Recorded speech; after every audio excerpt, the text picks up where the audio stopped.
Yo, what is up, people? Oh man, dude, when you start building your life and you meet people who were once with you when you were at your lowest, who you thought were gods, it feels so weird when you see them again. If you don't know what I mean, it's like when you were this insecure kid who seeked validation and were going around with these people simply for that attention, to be around with these people. And after realizing that your life was a fucking lie back in the day, and you start building it slowly day by day, and all of a sudden one day you meet them, and you can see the contrast between them and you now. They're still the same person, but you are a completely different guy. It's not like you've made it in life or anything, but you can see the difference. It's almost as if the past is reflected. Well, they act they act like a mirror where the past is reflected back onto you. They are the reflection, and you see your older version on them. I was having this conversation with one of my old school friends. He was graduating yesterday, and I met him. My heart was racing like crazy. But what hit me so deep wasn't the interaction itself, but I saw the version of myself when I was 15, 16, who was chasing validation, who was lying his brains out to seem cool, who hung out with these guys only for the status, the title of being with friends. Then when I saw him with his own friend group, it's weird, right? It's like I could almost see right through him now. It's not like I'm better than him in any way, but I'm playing a different game. Like I'm in a completely different playing field now. It's such a weird feeling because in that moment, in the interaction with my friend, I was seeing the past in him while speaking from the present.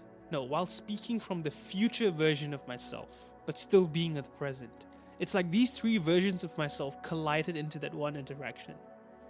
And like this has been happening for so long. It's not only in this type of situation, but whenever I enter scenarios where the past is involved, especially during my school days, my old part-time job days, like when I meet people from these areas of my life, I get taken into this nostalgic route, this path.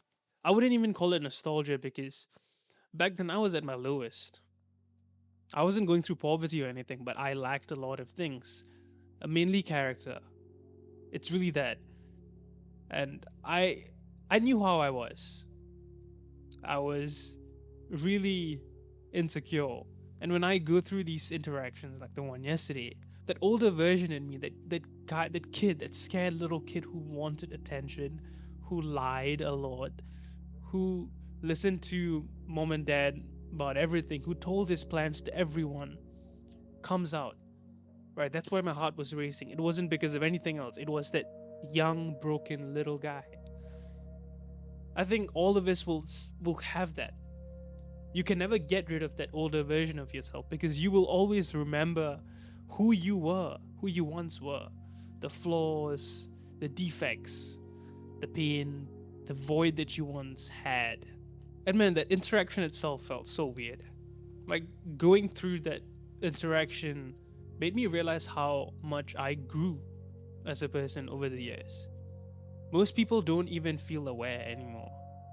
But I was aware. I realized that the work that I put in every day didn't show physically during the process. It didn't give me any signs. But that one interaction yesterday brought out the older version of myself. And I saw who I was years back compared to now. And that gap is progress. That is a moment of success that I felt and enjoyed for a bit. But it was good. Everyone was happy. But this is when I'm at my weakest.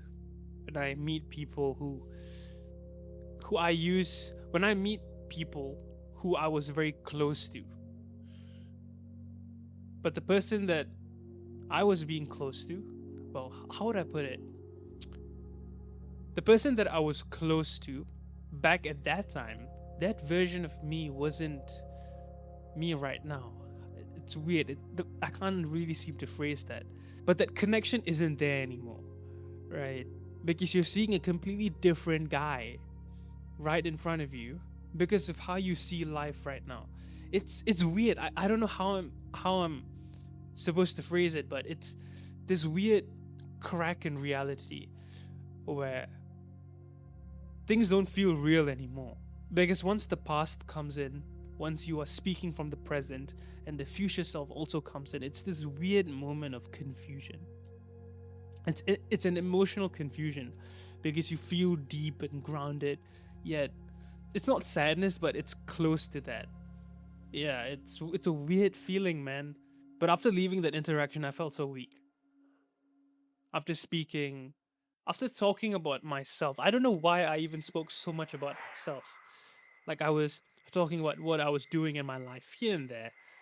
And indirectly, I made him seem small. I didn't mean to do that. And I realized how I just shouldn't have done that, honestly. I shouldn't have talked about my achievements, my goals. I shouldn't have, right? Like that's a lesson to learn. I spoke about that because of my that older, younger version of me.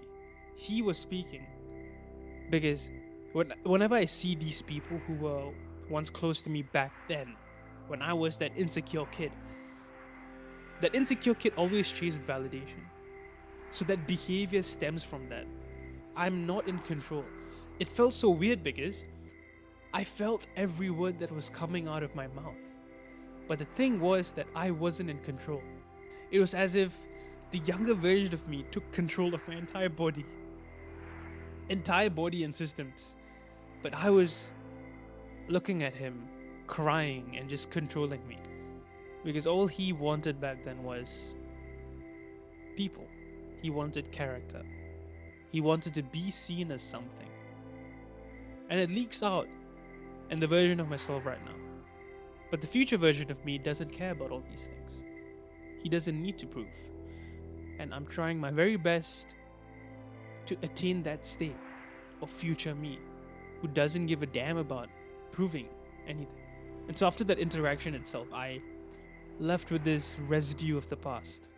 Like I walked away kind of small and scared, walking through the crowd. And I saw everything so clearly. Like everyone is so happy graduating and all. But I don't know, man. Nowadays, when I see all these things play out, I don't see the happiness anymore. Because it really isn't, right? Once you graduate, you get a job, you get married, then what? Most people just live a flat life from there. They may call it fulfilling, but there's always something missing, right? There's always something more that you can achieve. And it's not even about the money, it's about chasing levels. There's always a new level to attain because you have one life. Like that's what I think about it, but most people don't see that after a while. And that's what I see when I look at all this happiness. I cut past the bullshit. I may be wrong for seeing things like that, but that is how I see the world. That is what experience has done to me. But yeah, it was good. You know, it was another data point for me to note down. But yeah, the past is my biggest weakness. Because every day I live my life, whenever I see these things happen, I'm always reminded of who I was, who I once was. And no matter what I do to build my character, no matter how powerful I become as an individual, I will always still be that scared, well, not always be, but I will always have that scared little kid by my side. You see, it's not about killing him or burying him, but it's about letting him walk the path with you. He may slow you down, he may stop you, but you must be that big brother or big sister to the little guy or girl. That's how I'm trying to see things. Treating him like a small little brother, the brother I never had. So I gotta just appreciate it, you know? Yeah. It was good though. It was a good experience. It was good to meet him. But yeah, building is an emotional thing, bro. It isn't just physical outcomes, it's emotional. It changes shit, man. It's so fucking weird, bro. But it was good. Yeah. That was a good one. Ciao.